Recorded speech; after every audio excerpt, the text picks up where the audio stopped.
Kia ora koutou katoa. Hello and welcome to The Breakdown. It is great to be back with you once again. And yes, the All Blacks, what have they done? They have found their All Black coach for next season, not this season. Let's be clear about this. And how long is this conversation going to go on? Because we don't know anything more, team. Or do we, Sir John Kirwan? Voce di corridoio will be in the second half. So this is what we're waiting for, right? So much speculation, Mills. The assistant coaches, we don't know who they're going to be. There's plenty of speculation. All of a sudden, Super Rugby coaches are being asked constantly. But first, before all of that, did New Zealand Rugby get this appointment right? Well, actually, he's waiting in the second half because he just threw out a text and no one's texted. No one's texted. Is he getting blanked? That's why he's saying second half, mate. He's been blanked, all right. Well, I mean, it's been a long process, Goldie, and I think, you know, possibly with everyone else in the back end of the field, we had two great candidates. Don't get us wrong, you know, Jamie Joseph and Razor Robinson. But the emotion that I've seen out of Razor, it took a lot out of him. And the things, I mean, we've often spoken about the way it was handled, and you often forget the guys also that were almost told they've got the job, or probably told that had the job. So you've seen that in him. Gus, I don't think they were going to go in any other direction, given the fact that last year he virtually had the job in his hands and it was taken away from by a performance by the All Blacks and Ian Foster. If I look what he has to do now, though, should he be responsible for assembling his coaching team? Should it be solely his? Given what we have seen happen in the last 12 months with the All Blacks, where they didn't quite get it right. I think it's almost awkward at the moment because we thought appointing him, that's done, let's move on. But then, like you've said before, Jason Holland's been asked, all these other coaches being asked on the board, and what I want is just like clarity on what that process looks like. You know, I think in the past it's been, well, I'm the head coach, these are my assistants. Now there's still a few question marks up in the air, and you know, it's just causing a bit of disarray, and people are like, what's going on? So I'd like to see a bit of clarity on that. Yeah, look, I think for me, right decision. They moved a lot quicker than we thought they would. So they said 4 weeks. It ended up being 10 days. I think it's the right decision. I think Jamie's time will come. I think he's an incredible coach, and it depends whether Razor went with his group. Okay, did he present and say, this is my group and this is what I want? To answer your question, Goldie, I think that Razor should take his time.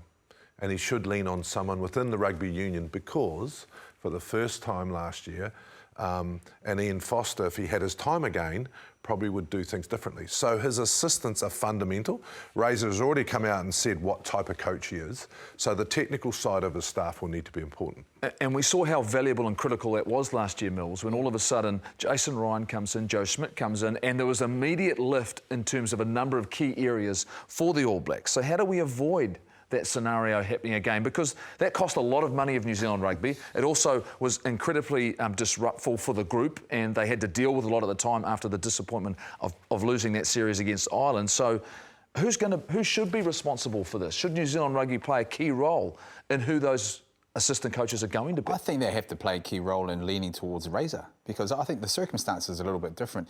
It's amazing once you start losing, then you start picking out the little wee things that are not quite going wrong, the technical stuff from the coaches, and then you start getting rid of them. And you're right, it did cost a lot of money. But the thing that we've got now is you've got to get a coaching staff that's right under Razor and sort of what he's about. You know, he's a different coach. I think it's great timing that we bring someone on like him to coach this next generation.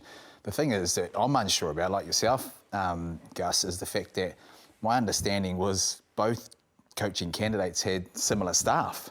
And so, you know, where's that clarity? New Zealand Rugby almost did it right. You don't have to say for me, right. For me, Mills, no, for me, Goldie, the big thing I think that was written on the desk of the NZR was change. I believe one of the major things they wanted in this process was change. And so I think they want to have a new look at the game. They want to change a whole lot of different stuff. And I think that will be his directive. We want change. So I'm with you, Mills. I think they will say to him, who do you want? And then they should be challenging him on those decisions to make sure he gets them right. Well, I was interested in his press conference. He talked about he had a preferred group. That, to me, tells me that maybe there's a negotiation going on here. But, Gus, you've been a part of the modern environment, and it's continually changes. Vastly different from when Sir John Kirwan played, from when I played. Mills was closer than we were. How critical are those appointments when you're talking about the character, the delivery, the pressure that is on in an All Blacks environment and the expectations of not just the fans, but of yourselves, how critical are those appointments going to be? It's massive. First, it's the balance, you know, and at that level, it's the best players in the country, best players in the world, and they'll know if you're not being straight up, you know. They'll know if you're not quite qualified for the job, and then there's just a little bit of that distance between the player and the coach. So I think it's going to be massive, but there are some, you know, Jace Ryan, surely. But we talk about contenders and guys who have been talked about. Jason Holland said he hasn't heard from Scott Robinson for a couple of months. But then you've got Leon McDonald, you've got Scott Hansen, who coaches with Razor right now down in Christchurch. And look, these are guys who have had different types of success. You've seen positives in all of their careers so far. Clearly Leon going to the Blues, but these decisions, if they take time, Sir John Kirwan, if they take time, it also puts pressure on the Super Rugby franchises because they've got critical decisions to make on terms of securing their future in 2024 and also looking internally, trying to develop someone and transition someone into a head role. So the longer this takes, the more disruption and the distraction we clearly don't need. Oh, I'm not too worried about that. I'm not worried about that at all. I think the decision is the right decision's the best thing. The thing that, if you look at Razor's choice, pre this, what was the negative against him? And it was international experience, right? We've gone away from that. But when you look at some of the assistants you've put up there, would he be looking to someone that's got international experience so he can have him there? O'Gara, for instance, right? Yeah, an O'Gara, possibly. Or do you just go and live outside Wayne Smith's house and say, Wayne, I want you to come in this Brian Lahore role, you know, that advisor, you've been there, done that, stuff like that. I understand they do have a good and strong relationship, the two of them, and I would feel really comfortable if you heard that, right? I mean, Wayne Smith is the guy that we know has all of the rugby knowledge, can ask the right question, particularly in the technical sides of it. So we've seen the change here for New Zealand rugby, but Eddie Jones is at it again, and he can't help himself. He's managed to weigh himself into this decision happening with the All Blacks. We had an opportunity to catch up with someone who's played for him and Willie Hines, and we send Andy Ellis to sit down and have a bit of a chat about Eddie. I've always wanted to ask you this. What's Eddie Jones like? Do you mind me asking? No, that's good as. Oh, mate, I loved him. He was, I guess he's a little bit like Marmite. You love him or hate him. And I think the media play up to that a lot as well. He often will give sound bites that, you know, the media just lap up and keep things pretty simple. You know, like rugby it's a complex game, it's a complicated game, but he had a cool way of kind of distilling it down to key things each week, and he had a great way of building the team up. He was really challenging at the start of a test week. Boys, we've got to be on here, we've got to be on here, and he's barking at people in training, making sure that the standards are really high. But by the end of the week, it's, boys, I've never seen a team so ready for this, and you've got forwards just frothing to get out there. And this is where he's a bit of a genius. Like, he'll send messages subtly to his own team through the media, because he knows that you read it and you listen to it and you hear it one way or the other. And he spoke about pressure chasing the All Blacks down the street that week, and that was kind of the first thing that sort of started off the week. And then, again, it was just around, you know, the simplicity of the plan, but you know, it relied on each individual in the team understanding his plan, bringing it to life, and it was, you know, it was a good performance. Just a shame we couldn't quite back it up. How's he going to go for Australia? Yeah, I mean, time's not on his side, is it? He hasn't got a great deal of time, but if anyone's going to get them ready, it's Eddie, 100%. I feel like he's one of those guys that can come and rattle the cage though, and drive some stuff really hard for even a short amount of time and can get the best out of them. 100%. He'll get them organised, and it's just whether or not the combinations that they've got, that he selects, have had enough time together. I guess we'll find out. No one creates noise like Eddie Jones. That's what he does. I think it's really poor how New Zealand Rugby have done it. I think the timing's inappropriate. So he chooses to weigh on this decision between New Zealand Rugby and this coaching. But this is just Eddie doing what Eddie does right. JK. It has nothing to do with anything except Eddie going, I am going to try and find a wedge for the World Cup. When he goes to see Ian Foster before the next Australian game, he'll be saying it, you know, you're treated poorly, mate. You know, what's the bloody hell going on, mate? And that's why I love him. You know, he is someone that's going to try anything he can to win, and that's the beauty of a man. Oh, he's done it already. Joseph Sua'ali'i who's in rugby league playing for the Roosters. And funny, I won't lie to you, I don't know a lot about this young man. You guys have been preaching to him. This is clearly a talented individual. He's now signed him. But once again, it's not for this Rugby World Cup year. What sort of talent are we talking about for the next 3, starting in 2024, are we looking at here, Mills? I'll tell you what the talent is. I thought Australian rugby were under the pump in terms of funds. I've found $1.6 million a year for this guy, and he is a sensation. But it is what Rugby Australia have needed, someone to come out like that. And to them, I suppose it just kind of shows how aggressive they are in terms of their decision making. They did it with Eddie. They didn't hold back. They went after a superstar in the rugby league and sort of see what he was going to do. And they've made headlines for that. So they're pushing. Game needs a superstar. Game needs a superstar over there. Rugby league is probably in the best condition it's been for a long, long time. Mount Smart, just about full today. The game is really, really good with the repeated sets of 6. They've got some amazing athletes, Mills, and this is a really, really good thing for the game. He'll play fullback. The Australian rugby team probably hasn't had a superstar since Israel Folau, or not. Anyone after him that you guys can think of? Not off the top of my head. No, I mean, they've had that's the problem, wonderful international competitors. Yeah, I mean, they're all great players, don't get me wrong, but you need game breaker, superstars, right? superstar. But I've loved how they've gone about it. They've gone in early. He's not ready for another couple of years. But they've locked him in, nice and early. But what it creates a bit of traction around there about the good of the game. And also here back in New Zealand, Gus, the fact that this guy here is about to come to play rugby. Now it creates that hype around rugby. I think it's a great thing. Yeah, well, I know Rugby Australia have been talking about trying to lure over some of these superstars, and they've gone for this young kid, Sua'ali'i, who, by all accounts, from when he's 15 years old, was made for this sort of stage. And, he played rugby. I think he was part of the schoolboys Australian team that beat New Zealand on New Zealand's soil and first time in a long time.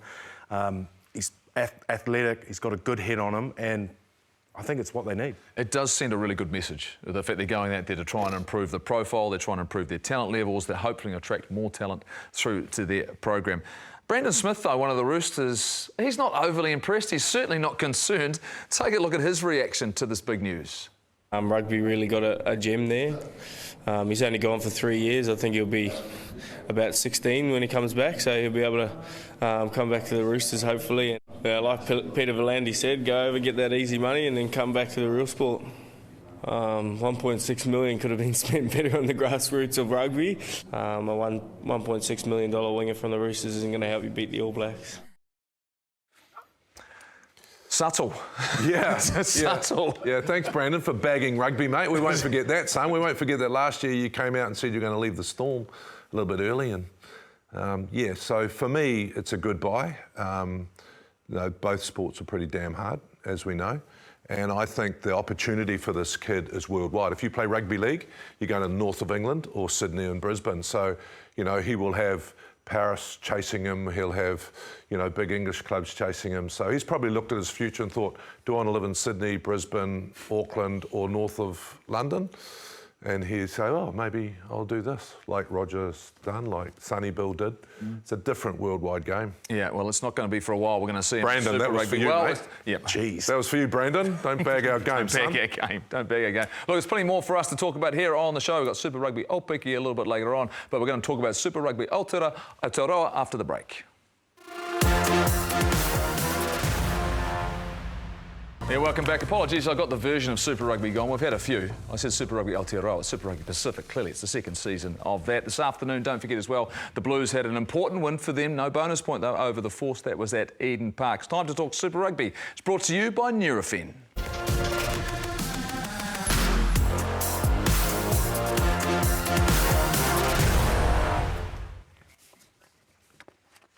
And the Super Rugby teams are going to need plenty of it. Nurofen, because this is the numbers, and if you look at them, it's incredible the number of players who have been ruled out right now. And these are the key guys through the squads, but there are numbers more. 40% of the Highlanders, 33% of the Crusaders. There's some massive names there. 1/5 of the Hurricanes. The Chiefs have been in off lightly, as have the Blues, but significant.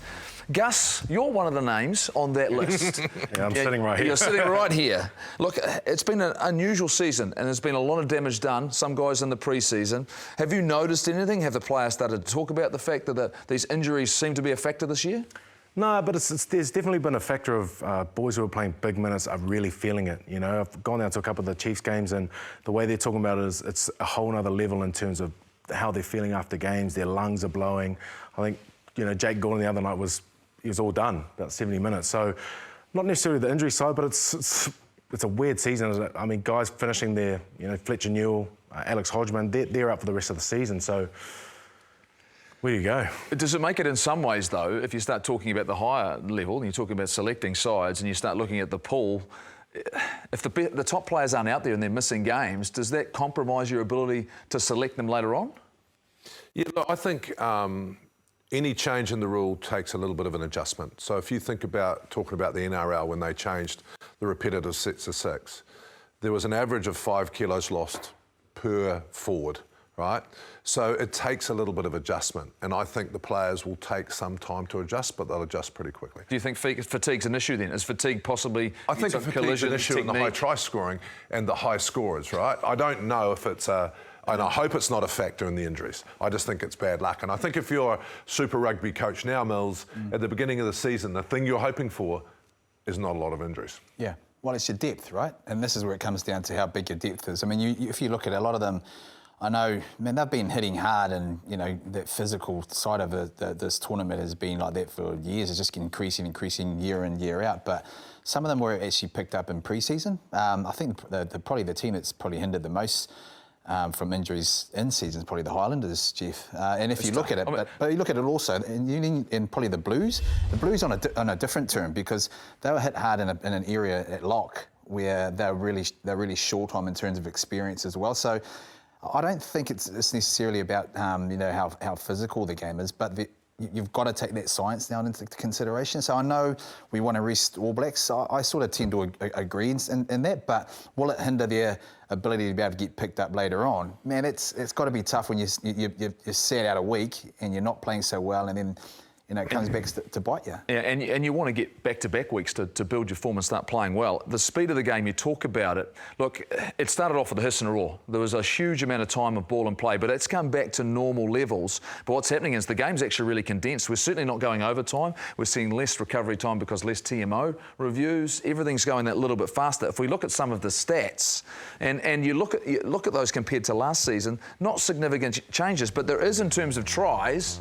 When you think about that, you go from 6 to 8.5, 2.5 more tries per game, and then line breaks, you've got 12.8 to 16, well, there's 15.6 there. So all of a sudden, that's significant for me. That tells me there has been a shift and there has been a change. I think we're close to averaging 61 points in a game, right? Total points in games. That's like 1997 numbers we're talking about there. I'd be back playing if it was the case. The first game too, I think, was it Chiefs Crusaders, was something like 40 odd minutes. The thing is, the fans like it, mate. They love it. I've got people coming up to me saying, wow, it's riveting. I'm not looking at my phone. I'm not spending 3.5 minutes looking at scrums. No offence. Untaken, surely. Yeah, but the game is faster. The game is better. There's more try scores, and that's what the fan wants. I think the skill set's a lot different. Also, the mindset's different. Okay, the mindset's different because you look at Richie Mo'unga. That try that Lester Fainga'anuku, scored against the Blues.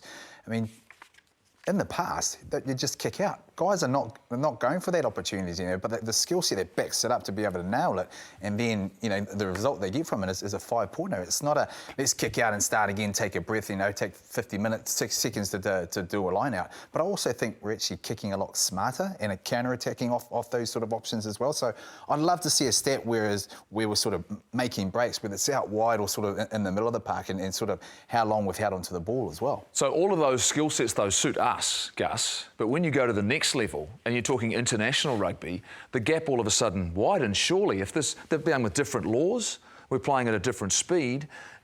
We don't play against South African teams anymore, so we don't get that constant physical presence that they bring. In some way, is there a danger that we get further away from the international game? I'd be interested to see, we talked to Fozzie last week about the calibration with refs and maybe some of the new rules that were coming through. I'd love to see what's going on with that. But I suppose it depends how you look at it. The boys that are playing now, they're becoming acclimatised to that speed of play. So, do we get to international rugby? It's a bit slower. Your lungs are a bit fresher. You can think a bit better. But then I suppose it's the frustration part of things. You've been used to playing at this pace, and now you go to maybe a bit of a slower pace. Is France getting a little bit slower? Come on, we've seen a different French outfit here. I mean, I think it's sort of it all depends on who you're playing. I think you're right. You've got to adapt in terms of making sure we play the slower game. But I don't think it's got anything to do with that, to be fair. Okay. For me, we've got to stop following. I think we invented pods, we invented a whole lot of stuff 10, 12 years ago, and I think the Northern Hemisphere are coming up with different ways to attack. That's what we need to do. So I think the speed of the game, Northern Hemisphere is not in as much trouble with their fan base as we are, I believe. Their fans are turning up, they're signing bigger television deals. We've got to be more entertainment, and we made this choice when we started down the Super Rugby franchise track, right? What we need to do moving forward is say, how do we get back to being number one in the next 6 months? And I think it's got a bit to do with skill level, so the rules do help us. I think it's got a lot to do with our individual players who I would back one-on-one against anyone from the Northern Hemisphere, but how do we get them into those spaces now so that we can use that individual talent? And that comes back to different structures. But you have to be adaptable, though. I mean, if you're any international side and you're going to a situation of a quarter-final, semi and final, in any competition, right, you'll come up against different opposition, Gus. You have to be able to not only counter, but be in a position to defeat some sides who play differently. Are we going to be in a position to be able to do that, or are we just going to have to rely on experience? Well, I think it's a mixture, and the exposure that these players are getting now, I think there are some different things that we're seeing, and Fozzie's going to be sitting back getting a real good picture of this. Like I said, he's been up with the refs. He's going to know how this competition is working, and he'll be plotting about what moves next and what's going to suit us for that World Cup.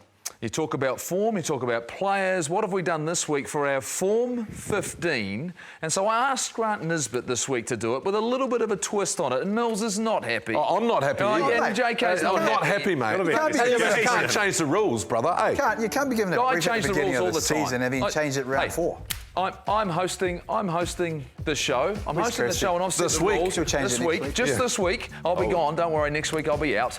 But this is Grant Nisbett's Form 15 over the 5 weeks. So guys, unacceptable, may not have Nisbett. played this weekend. Don't be silly. So Samasoni, Tokiaho and Tyrell Lomax and Joe Moody. Now Joe Moody's a big mover. Brodie Retallick and Sam Whitelock. And you'll be starting to think to yourself, this looks like the All Blacks. Well, maybe it should be. It Sam is the All Blacks Payne, so Ethan far. Blackadder, Ardie Savia. We've seen how damaging he can be. Aaron Smith and Damien McKenzie, no doubt. Chiefs are performing well. Geordie Barrett and Billy Proctor. A couple of hurricanes. That was always going to happen with Nisbo. And then the back three. Very interesting here. Lester Whanganuku in the last couple of weeks. Sean Stevenson in the back and Mark Talia. But we'll give Nisbo the opportunity to defend and talk about his Form 15 after 5 rounds of Super Rugby Pacific. Hi guys, well as you know it's a very subjective job picking any sort of team. I'm picking this purely on form. If there's a World Cup final tomorrow, obviously there isn't, but if there was, then probably this wouldn't be the team that would take the field. But this is purely on form, and there's going to be a bit of controversy, and I'm sure there'll be plenty of discussion about it. I've got Sean Stevenson as the fullback. I think if you're looking purely on form, he is the in-form fullback. On the wings, Lester Whanganuku was fantastic for the Crusaders and has been throughout the year. He goes on one wing. Mark Talia, I think, is arguably our best winger at the moment. Into the midfield, this will be controversial, I know it will be, boys. About Billy Proctor. Is there a better centre in New Zealand at the moment than Billy Proctor? I don't think so. Geordie Barrett, automatically at second 5.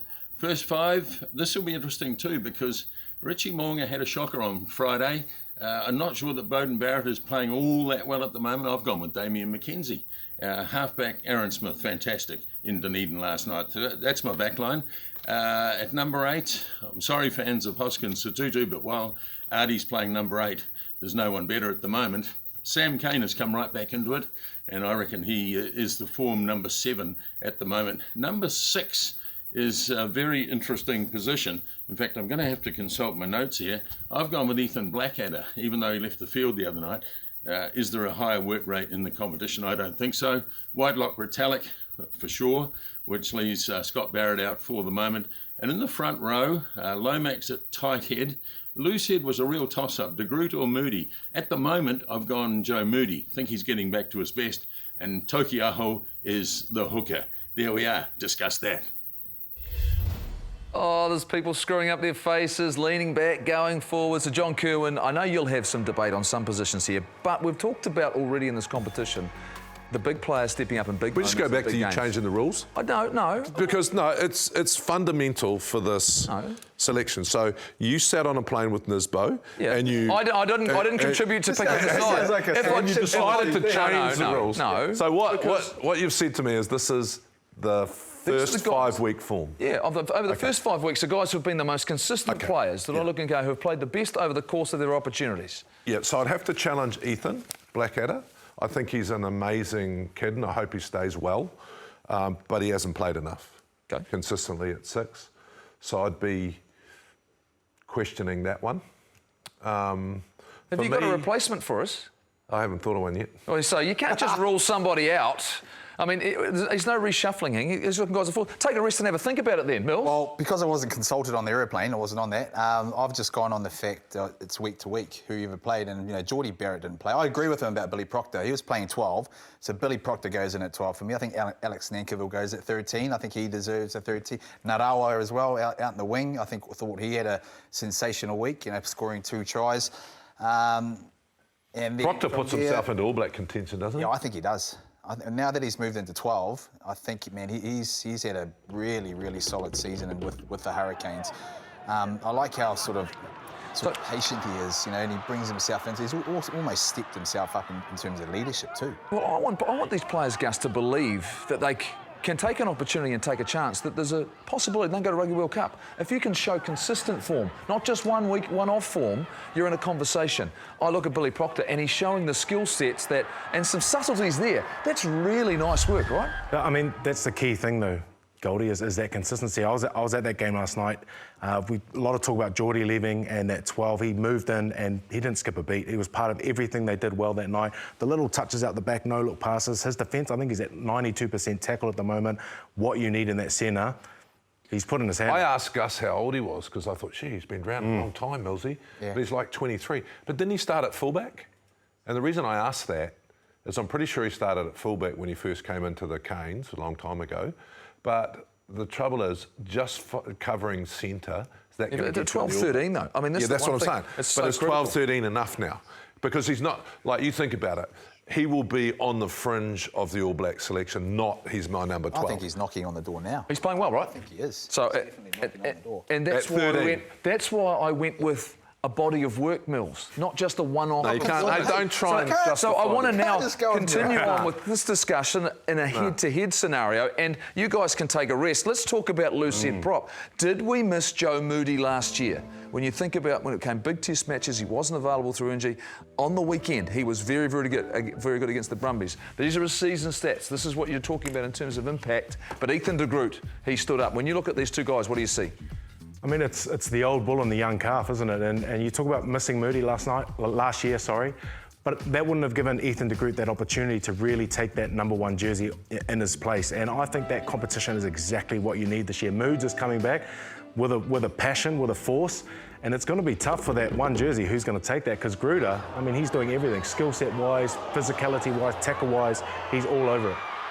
Experience goes a long way when it comes to Rugby World Cup. So when you're talking about when you get the depth of pressure, fatigue, the big moments, Joe Moody has been there, understands what's going to be required, Jake. Yeah, but my question, Gus, I mean, you are one of our first probably expansive props, played, a lot of rugby, not scared to get out wide. Has the position of loose head changed? Do you have to bring a little bit more nowadays? I think as a loose head, it's always been looked at a bit more of the mobile fitter prop, but I think across the board, the whole front row, you've had to change how you're playing. You've got to nail your first role first, scrum. If you don't scrum, there's no point in being there, which those two absolutely do. But in terms of the skill set, Moods has come a long way. He carries really strong, but he's starting to get that pass right. And Gruder comes in. He's a bit, a little bit like me. He loves to play with the ball in hand and probably backs himself as a back almost. One thing that I do love about both of them is they're both hungry for different reasons. Moody's, had injury problems and he's been out for a very, very long time. He's come back sort of wanting that spot. De Groot, he missed out on that initial sort of test match. The June internationals last year, he's come back and he's really owned that position. He just wants to stay there. So they're both really hungry. But I still see them as subtly different players. I think the group can actually get a little bit more open in terms of the open field stuff, and he's a lot more not more physical. But then the experience, Joe Moody. I mean, you got to factor This is. I just want to add this. Yep. This is the biggest difference I've seen in the Northern Hemisphere. You have experts of the game in the dark arts, but they're actually starting to play now in the Northern Hemisphere. That's been the biggest thing for me. The front five are now playing a lot of football. When you least expect it, Joe Moody, there's a line break. All of a sudden, through the middle of the park, he takes a short ball and he goes through, and he's got the ability to look for support. He's worked on his game. Off the Tawanga Fast, he's had to do that as well. Guys working on what they're doing. And our Musashi power play, we're going to look. And we've talked a bit about him already, and it's Billy Proctor. And specifically when we talk about our midfield, and you talk about Anton Leonard-Brown on the sideline, you talk about Roger Tuivasa-Sheck being on the sideline, David Havili is on the sideline, right? So we've got guys at the moment, and that's where I come back to the fact that when you talk about the subtleties you need now for this position, Mills, what is it that he might offer that's a little bit different? I think he just looks really nice and balanced in terms of the skill set he brings, and the skill set in terms of he's tough, right? He gets up, he knows his role in terms of the defensive effort he has to do, staying in the Kane system. He pops up wherever. He doesn't necessarily need to be out wide and holding the width to try and organise guys. When he gets himself in that inside channel, he'll run an inside line, no matter what sort of where he is. But I think he's matured, and I know we use this a lot when guys have been there for a wee while, but I think he's matured into a hard-nosed centre, with the Canes. Time is what I see. I see him have time. I don't see him under stress when he makes a line break. He's not panicking. He just seems to be really, really relaxed with the ball in hand, and I think that's a sign of someone who's really comfortable in their position. And I think Gus brought up a really good point that he's gone from 12 to 13 and nailed his role there. That's easier said than done. But I love the time he gives himself. Makes a line break before you saw, takes his time, sells a little dummy, then gives a good pass. Those things, I think, can take you to the next level. 92% tackle percentage from a midfield back. Yeah. One of the most difficult positions to defend from at centre, particularly off set piece. He does it incredibly well. All right, so let's change our attention now to probably the biggest round of Super Rugby Pacific this week, and it's the Blues and the Chiefs, and the Blues are heading down State Highway 1 on that wonderful new motorway down to Hamilton, and they're taking on the Chiefs. This is a blockbuster, undefeated Chiefs. Your expectations, Gus, of this contest, given the fact that the Blues are looking for that one-statement performance, this is probably it, right? If you go to Hamilton and you win. I mean, it's something that we talk about. As a Blues player, when I was there, we never beat them. And it's something that we talk about as a Chiefs player, that battle of the state highway. I know Lester talked about that rivalry between the Blues and the Crusaders, but this has been ding-dong. Last year, there's still going to be some hurt from this. It was 25-0 down at FMG Stadium. And I know the boys will want to get back on that. Yeah, I think selection for the Chiefs is going to be fundamental. I think the Blues... their selection with injury will pick itself. But I just love Damien at 10 now. Yeah. I just think, I saw him at fullback this last time and I'm going, I just like him at 10. I think he brings so much more. I think he puts so much more pressure on your defence. Like I say, I think he plays different to any other 10. So I think the selection will be a really interesting one for the Chiefs. What are they going to do? There's a great head-to-head going on in this game, I'd say. It's the All Black 7 versus the All Black 7. They shared the responsibilities last year. It's Sam Cane up against Dalton Sua'ali'i. And if you're going to get into a contest at the breakdown, we've got our two leading contenders here. And I look at this, Gus, I want to hear from you, because this battle up front, there's one guy who started on fire in Sam Cane, and Dalton's not far behind him. If you look at these two, these guys are the leaders. Dalton's the captain. He's come such a long way. And they're catalysts for this, because I think this game will be won up front. And those two forward packs, the back lines, we know what they can do. But these two men, they lead with their actions, they lead as men, and the boys get right behind them. I'm really happy that this is happening. I think it's making Sam work a lot harder. I think, he knows someone's sniffing for your position. And I think having both of them in this sort of form only helps us for the All Blacks, because I don't think at the next level, in that position, you can last the whole game now. So I think both of them in form is fundamental for us, and they will be wanting to beat each other this week, which adds to the spice. World-class players thrive under pressure, Mills. This is a sort of, and when you think about a Gillette head-to-head and you're preparing for a game, it doesn't get any better than this. This is the sort of thing that should bring fans through. Bowden Barrett will be back, Damien McKenzie. I mean, there'll be matchups across the park here where all of a sudden players can put up their hand and say, you know what, I won the day. I won the day, I've made my statement. When's the next opportunity going to come? 100%. No, I love this because, you know, and Sam, we just seen some coverage. I think he's found a real balance in terms of what he's needed to do, you know, whether it's tackle, run the ball, get over the ball. Before he was sort of hunting for those three different things and what he needed to dominate. You've got a product in Dalton Papali'i where he's just really clear about what he's going to do. So that's why this matchup is so mouthwatering. They're both leaders. But on the other side too, they've got to make sure they don't give too many penalties away because it could be a massive factor in considering how many sort of strike weapons that both teams will actually possess. This is a huge match this Friday. It's going to be relentless. So one of the great things about the Chiefs as well, I want to talk about, is the fact that they're always aware of what's happening around the community. We talked to Brad Weber about the devastation around the cyclone, and this is a huge opportunity for you to be part of raising some money and funds for cyclone relief. The Dale School, we know what they've been through. So they're donating a Chiefs signed jersey by Brodie Retallick, Brad Weber and Tyrone Thompson. There's your opportunity. Go on to Trade Me and support a huge, huge cause. Yeah, remarkable performance in the Matatu because they got behind early. They were down 19 points to 0. Everything was going against them, Gus, but they found a way. They scored some wonderful tries late in the first half, and then it was a matter of holding on. Look, you got to feel for the Chiefs Manawa. Like, they did everything, but you know, in terms of a campaign, you've got to be impressed what the Matatu were able to do. Yeah, I mean, the Manawa undefeated, you know, last year, this year, pretty much everyone riding off the Matatu except for the Matatu team, and they came in with a great game plan. I think, 19-0 down. You know, you're thinking, here we go, Manawa. They got into the right parts of the field. They built that scoreboard pressure, and Grace Booker she looked like she had spiders on her. No one could tackle her. Points come back. Renee Holmes kicking from anywhere on the field. It was a great final, unless you're a Manawa fan. Oh, the Manawa lost it. No, they went off the boil, started missing tackles. I think they thought they'd won it.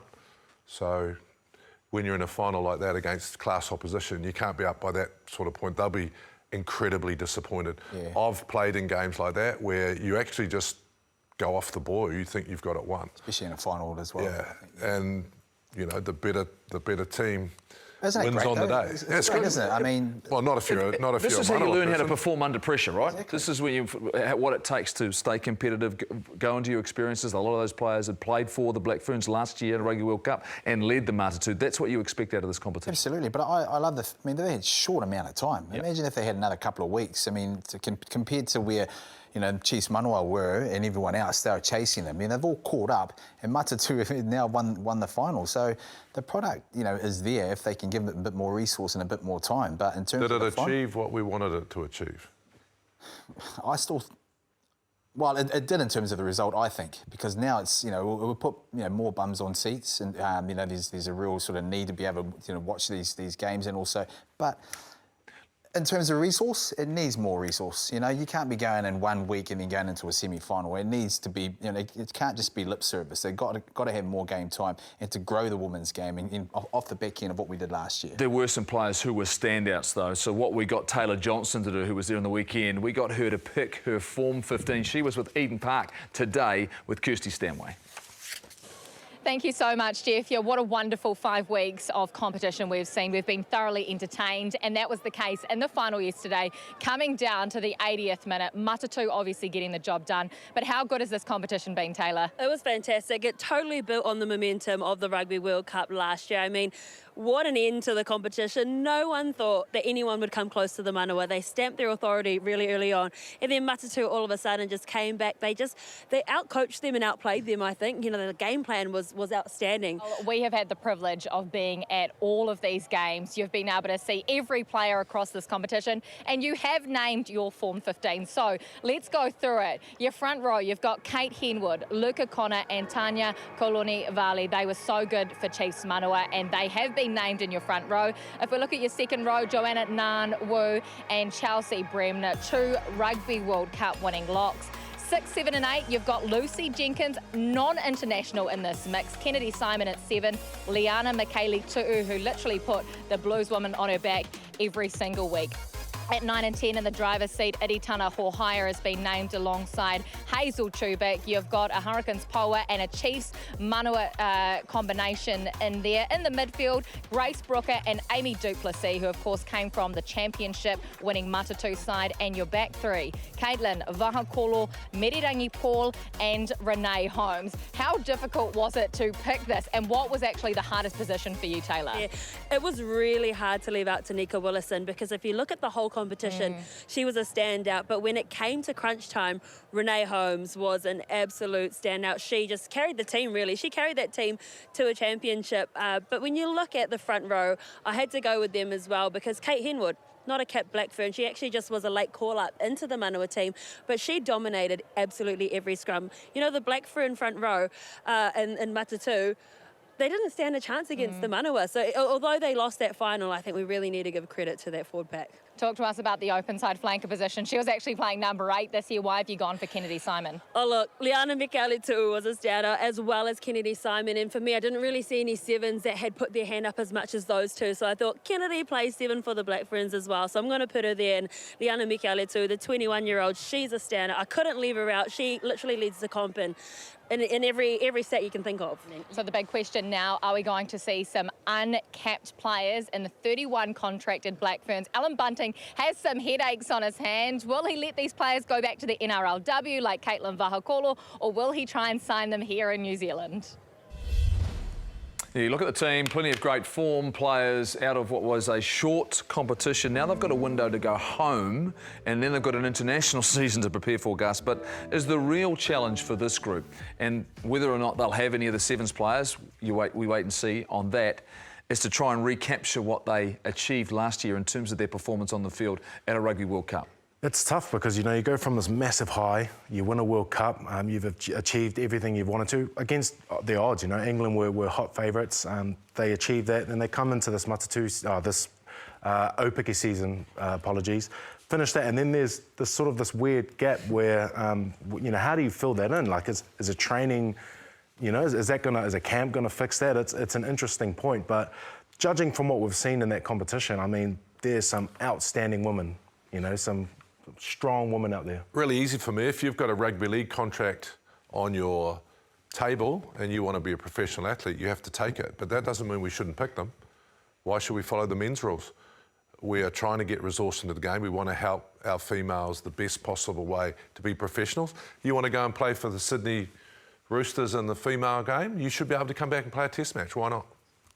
Yeah, I think it's a good point. I think it's interesting. Yeah, I'll go off the back of what Gus mentioned about the hype of last year and sort of the expectation. Real Hay Demont probably had a little bit of a sort of a you know, time when it sort of plateaued a little bit possibly from that. And this is their international season coming up. So they have the break now. It's not till the 29th of June they take on Australia, the Wallaroos, and that's in Brisbane. Then they've got to play Canada, that's in Ottawa, then follow that up with another game against the USA in Ottawa, and then they're back to play Australia once again. And look at the gaps between those games. So clearly at the moment, this is a challenge for this group, because you're not going to have the time together to prepare yourself, JK. You talk about these other opportunities that might present itself. Then all of a sudden there's an FPC that's going to be running on. Once again, the calendar is not quite fitting. It's not quite fitting. But my problem is, Gold, is we're thinking like men. We're thinking men's competition. Forget it. Do things differently. Pick 40 girls and play every week against each other. Do what you need to do to get us playing at the right level. Let them go to rugby league. Let them get paid. Let's think differently. Is Super Rugby the best thing for the female game going forward? Question mark. I'd like to get in a room and go, how are we going to actually do this? I don't think it is, because you can't train one day a week and turn up and do one round. So how is that? I mean, of course I'd take a professional contract somewhere else. The thing we're going to have is they're going to go take professional contracts overseas in Europe. So the perfect thing about this is on the women's game on Wednesday night at 8 p.m, guess who's on the show? Wayne Smith. So this is the perfect opportunity for him to come in and look at that and go, you know what, this is the direction we need to go and how we build on that. Look, it's been a pleasure to be back in the seat here on The Breakdown. Gus, as always. Stop changing the rules, mate. And well, you've got to get on the same page. Get on the same page. All right, I'm going. I've had enough. Thanks very much for watching. See you next week. Bye-bye.